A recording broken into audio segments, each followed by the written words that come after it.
So what these changes do is actually put first-time home buyers and other home buyers on a level playing field with investors because investors already have access to that 30 years. I think we have to do a lot more on the cost side because that's really the only way you're going to get builders and developers to build more in an environment of falling prices if costs are falling even faster. Hi, and welcome to The Missing Middle. I'm Cara Stern. And I'm Mike Moffatt. And today we're discussing a recent federal announcement that the government is expanding the eligibility for 30-year mortgages to all first-time home buyers and anyone buying new units, as well as increasing the $1 million price cap for insured mortgages up to $1.5 million. But before we begin, don't forget to like, subscribe, and leave a comment. We'd love to hear from you.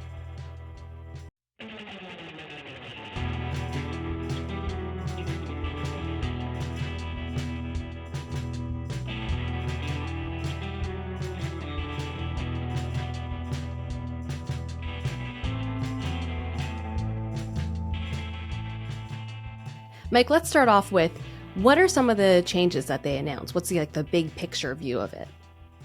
Yeah, there's essentially a couple things here. So the first is there's currently a limit on how expensive a property can be in order to get mortgage insurance. The number is $1 million, which was put into place almost a decade ago. That has been risen to $1.5 million, and kind of in response to the fact that you look in some parts of the country, I think of York region in the GTA, most homes are over $1 million. So what it meant, the current rules meant that, if you were in York region, you're not getting an insured mortgage. The second change is it now allows any first-time home buyer or any buyer of a new home that's going to use that home as a primary residence to get a 30-year amortization. The current rule is 25. There was an initiative that the federal government put in a few months ago that if you were both a first-time home buyer and buying a new home, you could get the 30-year amortization. They basically just changed that and to an or. So that's going to allow more people to access this 30-year amortization. Who are these changes going to help? Yeah, the federal government really hasn't done a great job of explaining what they're trying to accomplish with this. And I think what they're trying to do is get housing construction back up. That right now, the condo market, particularly in southern Ontario and lower mainland BC, are absolutely dead. New construction condos aren't selling. There's this building up of inventory. So developers and builders aren't going to build more new condos until they get rid of the existing stock. So the concern here is that unless we start getting those condos sold, we're going to have a big drop in housing starts over the next few years. And we're already seeing it in southern Ontario and lower mainland BC. So I think the federal government's hoping here is that this will cause that existing stock of condos to be bought up so we can get the condo market moving again. We can get more new construction so we don't find ourselves in a place that a few years from now that we really haven't built that many new homes and, we run into even larger supply shortages than we have today. I often hear that the people buying those new projects are people who are investing in condos, and you need those investors to get those projects off the ground. And so I wonder whether this plan is just really going to be kind of like really nice for investors to make it easier for them to buy homes. Is that what they're going for? Yeah, I don't think so. No, I think this is actually going to help some of those investors sell homes. So it could help investors that way. And to understand that, I'm going to have to take a minute or two to walk everybody through how mortgage insurance works in Canada. I promise I'll keep it as interesting as possible. When we talk about mortgage insurance, what that is basically insurance for the banks themselves, that if a home buyer ends up defaulting on the mortgage, it doesn't put the bank in a bad position. This mortgage insurance is provided by one of three providers, one of which is the federal CMHC. That makes quite a bit of money, hundreds of millions of dollars every year, selling this mortgage insurance to the banks. Now, there are essentially three kinds of mortgages in Canada.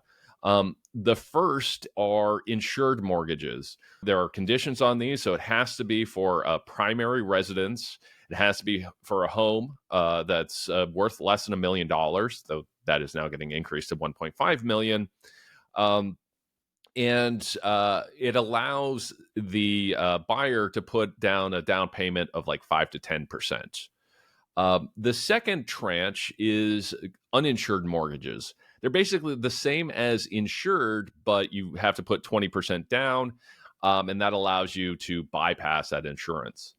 But the third tranche is uninsurable.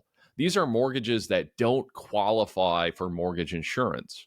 And these are any home that's worth more than $1 million, now worth more than 1.5, or a home that's bought by an investor. But one of the things on the uninsurable mortgage side is uninsurable mortgages are already eligible for a 30-year amortization. So what these changes do is actually put first-time home buyers and other home buyers on a level playing field with investors, because investors already have access to that 30 years. Now we're saying, okay, these other buyers, we're going to help them operate on a level playing field. So that doesn't necessarily help investors who are looking to buy, because now they're having to compete with more people. But it does help those investors who are like, you know what, I have too many condos on my portfolio. I want to sell some of these and maybe I can sell them to a family. So, investors kind of benefit from this, but it really depends on what side of the transaction you want to be on. If I was looking to buy a condo, I'd look at this and say, why don't we just wait until prices fall? Like eventually these companies are going to have to unload these properties and they're going to have to do it at some point, because you think there's a point where having them sit empty is no longer worth it compared to actually just selling them. And so when I hear what you're saying there, my thought is, well, if I was buying a condo, I would see this as great. You're trying to make it so we can give those developers more money instead of actually just waiting for prices to actually come down. Is that right? Well, prices are coming down, but the concern is that those homes just aren't selling. And we could say, okay, well, let's wait a year or two before for the prices to come down enough for people to start selling.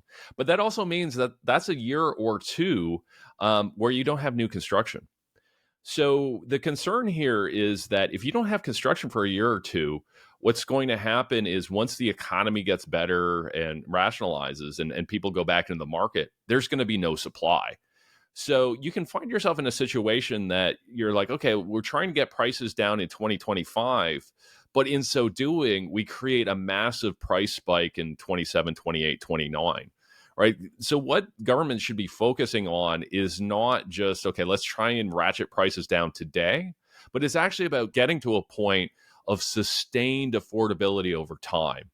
And we're not going to get sustained affordability over time unless we start building more units. This is one way to get there. There's lots of other ways that I think governments should be looking at. But I think that's the key thing to understand, that we can't just be looking at this problem about what are prices today going to be today or a month from now. We need to be thinking about what our price is going to be 3, 5, 7 years from now. And if we don't build condos for a couple of years, those prices by 2030 are going to be through the roof. And then the parts of it that is about raising the insurable amount to 1.5 million and expanding 30-year amortizations to first-time home buyers. When I heard this news, my first thought was, well, this seems like a giant gift to current homeowners, in that it doesn't do anything to lower the value of existing homes. And in fact, it probably will increase the price of homes, because you would expect that now there's more money accessible to people. People are willing to throw more money at a home. And it's just kind of continues that transfer of wealth from people who are working now, the younger people trying to buy their first home, to people who bought a long time ago and sat on homes while they skyrocketed in value. And it's just like, that doesn't seem fair. Is that a fair assessment of it? Yeah, and I think that's the consensus opinion of folks. And I know I'm kind of giving the counterintuitive position here, but I'm an economist. This is what I do. Yes, there will be a short-term increase in demand, and I think that's unavoidable. I don't think it's necessarily going to cause prices to go up in markets, but it might cause them to not go down as fast. And I think that's a fair point.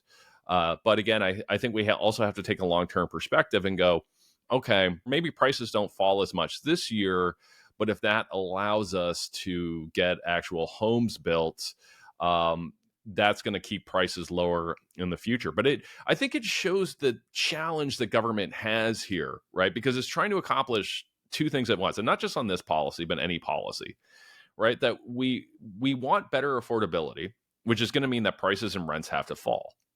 But at the same time, we also need more supply, and builders aren't going to build more supply unless they have a return to do so, which they're not going to get if prices are too low. So, we're trying to accomplish these things that are at odds with each other. So it's going to require a lot of policy to get us there. This is one of the ways to get there. I think we have to do a lot more on the cost side, because that's really the only way you're going to get builders and developers to build more in an environment of falling prices, if costs are falling even faster. But I think it shows that this is a difficult problem for governments to try and accomplish two things at the same time, which seem kind of fundamentally at odds with each other. How do you lower prices, but at the same time increase supply? I can see the use case for this would be someone who has a high income but hasn't been able to save very much for a down payment for whatever reason. And I think of someone, like maybe it's a young doctor who's just out of medical school but making decent money. And they can probably carry a pretty high mortgage. It could be really tempting for people to take on so much risk just to get into a home, and they might not be thinking about how much risk they're actually taking on. Are you worried about that? Yeah, well, yes, I think we always should be worried about that, because it's not obvious where you draw the line, right? That if you make the rules too loose, then people are going to take on too much debt. But at the same time, if you make the rules too tight, then nobody can access homes, right? Because we could just make a rule, we could just outlaw mortgages, right? We could just say, you know what, all we don't want people going in debt, so all home purchases have to be made in cash. We go, okay, well that's kind of ridiculous. So we allow Prices would mortgages, and drop. then yeah, but then we go, okay, yeah, prices would drop, and then but we go, okay, we'll allow mortgages, and go, okay, well, what should the period be paid back by?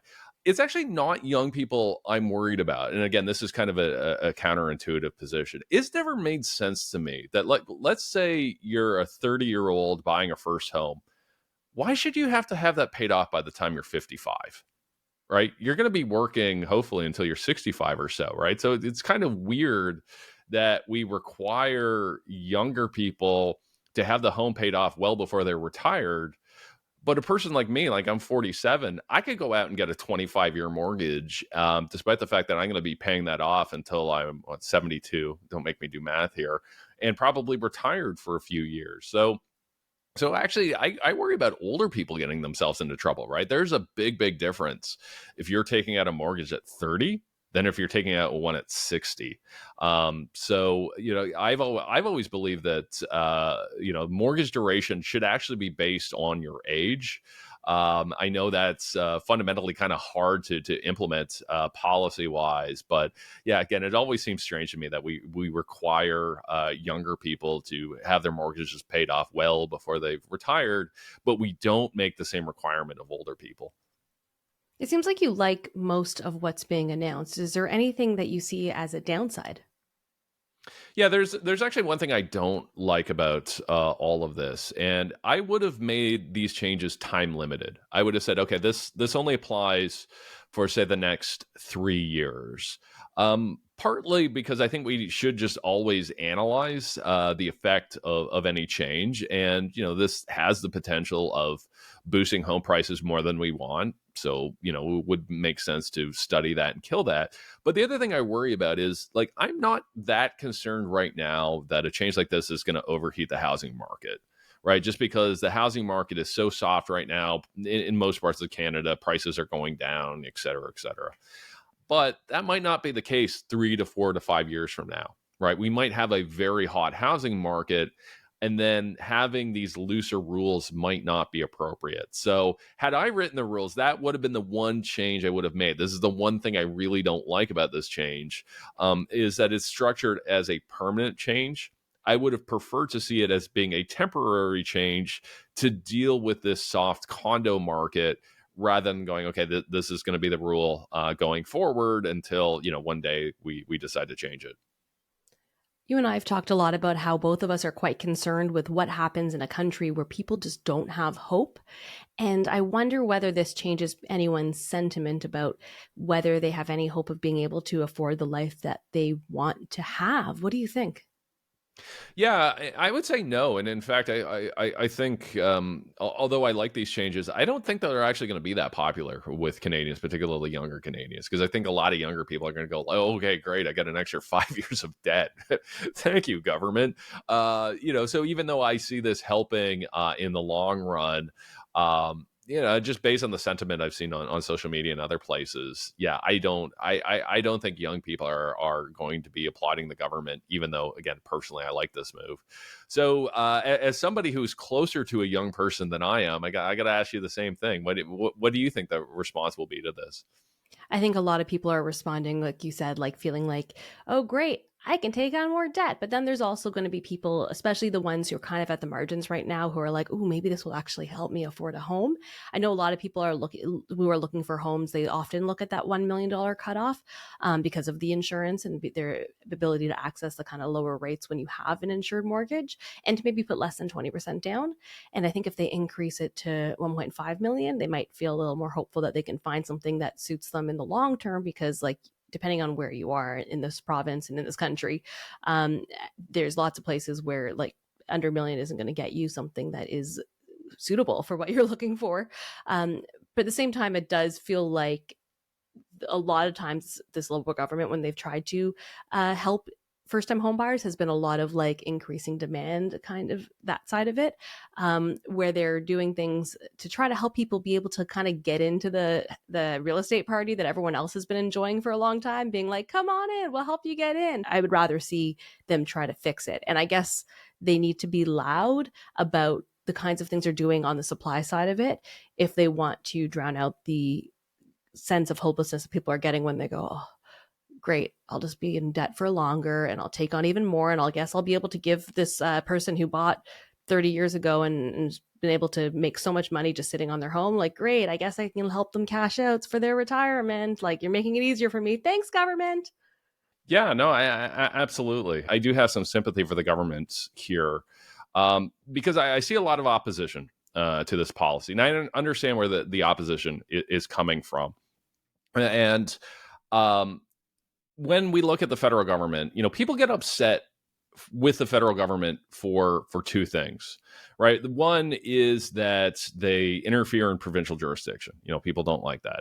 And the second thing they don't like about this federal government is that their deficit's too high, right? They go, reckless spending, deficit's too high, et cetera, et cetera. Well, the federal government found a policy here to help the housing market that actually doesn't do either of those things. First of all, this is 100% squarely in federal jurisdiction. And secondly, this actually makes the federal government money through the CMHC and those insurance premiums. So, I'll often ask people who didn't like this policy, I'd say, well, what would you prefer the federal government do instead?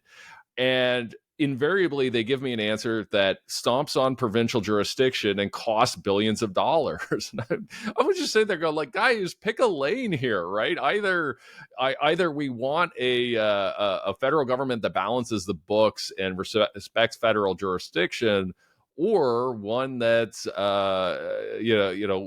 that is just like, we don't care about those things, right? So I get the frustrations here, but I think at some point we have to say, okay, like, what do we expect our different orders of government to do?